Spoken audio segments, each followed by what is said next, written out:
કંઠી પહેરવાથી વ્યક્તિના કોન્શિયસ માઇન્ડના અંદર એક હેમરિંગ થાય છે. ક્યારે પણ આપણે કોઈ પણ પ્રકારનું દુષ્કર્મ કરવા જઈશું, આ કંઠીના માધ્યમથી આપણને યાદ આવે છે કે મારો ભગવાન સાથેનો સંબંધ છે, આ ભગવાનની કંઠીને મેં ધારણ કરી છે અને મારે કોઈ પણ પ્રકારનું દુષ્કર્મ કરવું જોઈએ નહીં. એ દુષ્કર્મ કરતા જો કોઈ અટકાવતું હોય તો આપણી કંઠી આપણને અટકાવે છે. જો એનો ઇમ્પોર્ટન્સને હૃદયમાં જાગૃત કરી રાખીએ તો उसके इंपॉर्टेंस को अगर हृदय में रखेंगे ना तो ही वो होगा. સદકર્મનું પરિણામ સુખ છે, દુષ્કર્મનું પરિણામ દુઃખ છે. અને પ્રશ્ન થાય આ સુખ અને દુઃખ એના માટે જ માણસ આ ભવસાગરના અંદર શાંતિ અશાંતિનો સામનો કરે છે. दुख यानी क्या? जो हो गया है उसका दुख है, जो होने वाला है उसका कभी भी दुख नहीं जीवन में. તમે ઊંડું વિચારજો, જે થઈ ગયું છે ને એનું દુઃખ છે, જે થવાનું છે એનું દુઃખ નથી, એનું ટેન્શન છે. દુઃખ હંમેશા ભૂતકાળથી આવે છે. દુઃખ હંમેશા જે થઈ ગયું છે એનું થાય છે. કોઈનો એક્સિડન્ટ થાય ને તમને ડર લાગે આને કંઈ થઈ જશે તો. એક્સિડન્ટ થાય ત્યારે ડર લાગે આને કંઈ થઈ જશે, પણ પહોંચી જાય ને પછી દુઃખ થાય કેમ કે થઈ ગયું. भविष्य से टेंशन आता है, भूत से दुख आता है. અને વર્તમાનના અંદર માણસને ભય લાગે છે. જે ભૂતનું થઈ ગયું છે એનું ભય છે, જે થવાનું છે એનું ભય છે. ક્યાંક ને ક્યાંક ડર એ માણસને આ વર્તમાનમાં સતાવે છે, એટલે જ અશાંતિ છે. અને એના કારણે આ સમયનો સદુપયોગ નથી થઈ શકતો, કેમ કે માણસ પોતાના જાતને પ્રોબ્લેમ્સમાં, સમસ્યાઓના વચ્ચે ઘેરાયેલો જુએ છે, આ લહેરોના વચ્ચે ઘેરાયેલો જુએ છે, એટલે પોતાના જાતને ભક્તિ માર્ગના અંદર લોન્ચ નથી કરી શકતો.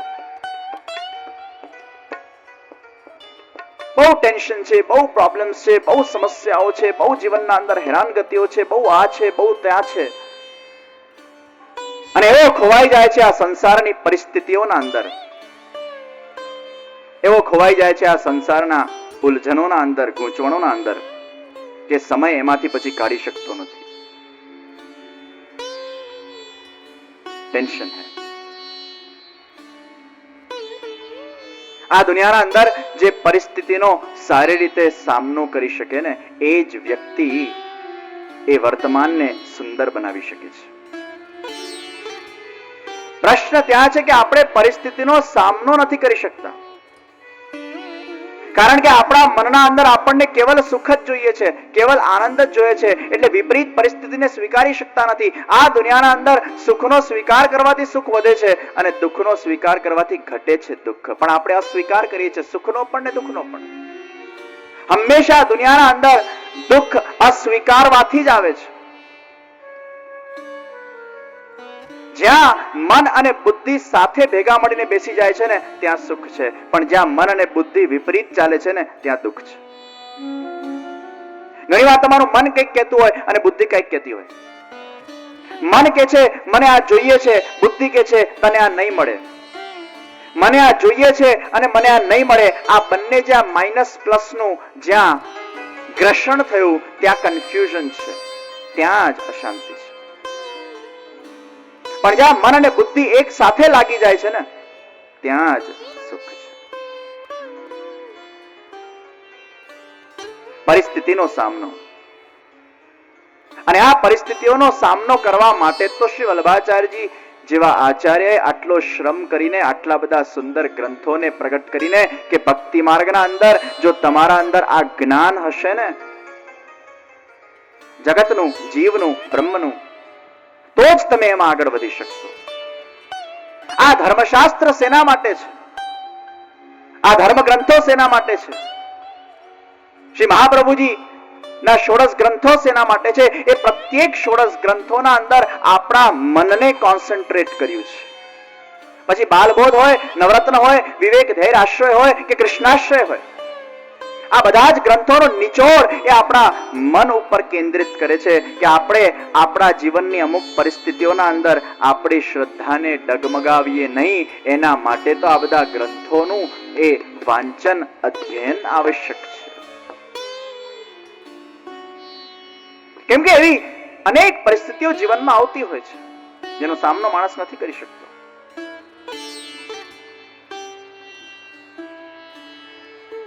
બુદ્ધિમાં વિવેક હોવું બહુ આવશ્યક છે. વિવેક એટલે શું કરવું અને શું ન કરવું એની સમજ, એ વિવેક. શું બોલવું શું નહીં બોલવું એની સમજ, એ વિવેક. અને એ જ્ઞાનથી પ્રાપ્ત થાય છે. જ્ઞાન વગર એ વિવેક આવતું નથી. શ્રદ્ધા વગર એ વિવેક આવતું નથી. એકવાર એક રાજાએ એલાન કર્યું કે મારા રાજ્યમાં મારે બહુ બુદ્ધિશાળી મંત્રી મને જોઈએ છે.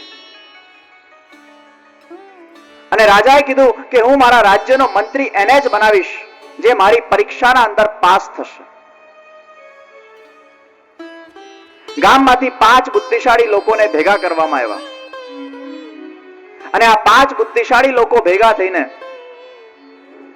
રાજાના દરબારમાં જ્યારે હાજર થયા ત્યારે રાજાએ કહ્યું છે કે કાલે હું તમારી પરીક્ષા લઈશ અને મારી પરીક્ષાના અંદર તમે પાસ થશો ને તો જ મારા રાજ્યના તમે મંત્રી પદને શોભાવશો. અને આ પરીક્ષા શું છે તમને ખબર છે? રાજાએ કીધું કે કાલે તમારા સામે એક બહુ મોટો વૈજ્ઞાનિક તાળાને પ્રસ્તુત કરવામાં આવશે. અને આ વૈજ્ઞાનિક તાળું એ અનેક પ્રકારના કેલ્ક્યુલેશન્સ કર્યા પછી જ ખુલશે. Without calculation you cannot open this. ખૂબ વાંચીને અધ્યયન કરીને બધા આવજો. અને કાલે તમારી પરીક્ષાના અંદર જે વ્યક્તિ સૌથી ઓછા સમયમાં આ તાળાને ખોલશે એને મારા રાજ્યનો હું મંત્રી બનાવીશ. હવે આ 5 જણામાંથી જે 4 જણા હતા ને એ મંડ્યા બધા પ્રકારની ચોપડીઓ વાંચવા, કેટલા પ્રકારના તાળા હોય એનું સંશોધન કર્યું, આ તાળાઓને કઈ રીતે ખોલી શકાય એનું સંશોધન કર્યું, મેથ્સનું સંશોધન કર્યું. એટલા બધા ચોપડી વાંચ વાંચ વાંચ વાંચ કરવા લાગ્યા અને 5 વાગ્યા સુધી સવારે ઉજાગરા કર્યા અને પછી ઊંઘી ગયા. પણ એક માણસ એવો હતો કે જેને કોઈ ઉજાગરો કર્યો નથી. એને વિચાર્યું કલ કા કલ દેખા જાયગા, કાલે પરીક્ષા છે. કારણ કે તાળું કેવું છે આપણને ખબર નથી. એક વસ્તુ યાદ રાખજો કે જ્યારે તમને ખબર હોય કે શું આવવાનું છે તો એનું અધ્યયન થાય ને. એક્ઝામના અંદર પણ પ્રશ્ન એમાંથી જ પૂછાય છે જે તમારો કોર્સ છે. કોર્સના બહારથી પ્રશ્ન ક્યારે પણ પૂછાવાનો નથી. તમારા મનમાં એક વસ્તુ નક્કી છે કે આ કોર્સ છે અને આ કોર્સમાંથી જ બધા પ્રશ્નો પૂછાવાના છે, આના બહારથી નથી આવવાનું. પણ અહીંયા તો ખબર જ નથી કે કેવું તાળું છે તો એનું સંશોધન શાનું? દુનિયાના અંદર પણ પરિસ્થિતિ ખબર જ નથી કેવી આવવાની છે, એનું સંશોધન શાનું?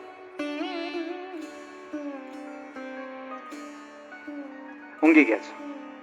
સવારે ઉઠ્યા અને ઉઠીને આ 5 મહારથીઓ એ દરબારના અંદર હાજર થયા છે.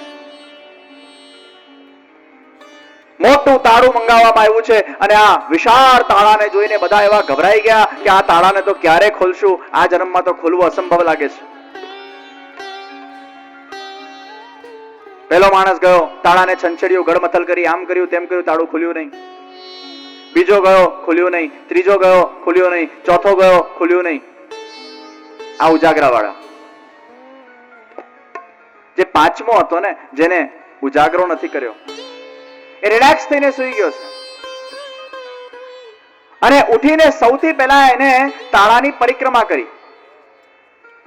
અને તાળાની જ્યારે એને પરિક્રમા કરી ત્યારે એને નોટિસ કર્યું કે તાળું તો પહેલાથી જ ખુલ્લું છે. તાળું પહેલાથી જ ખુલ્લું છે. અને એને તરત આમ કડીને નીચે કરી અને તાળું ખુલી ગયું. અને રાજા કહે છે હું આ વ્યક્તિને મારા રાજ્યનો મંત્રી બનાવીશ કે જે સૌથી પહેલા તાળાને જુએ છે ક્યાંથી બંધ છે. આપણા જીવનના અંદર પણ આ પરિસ્થિતિઓ એ તાળા જેવી હોય છે.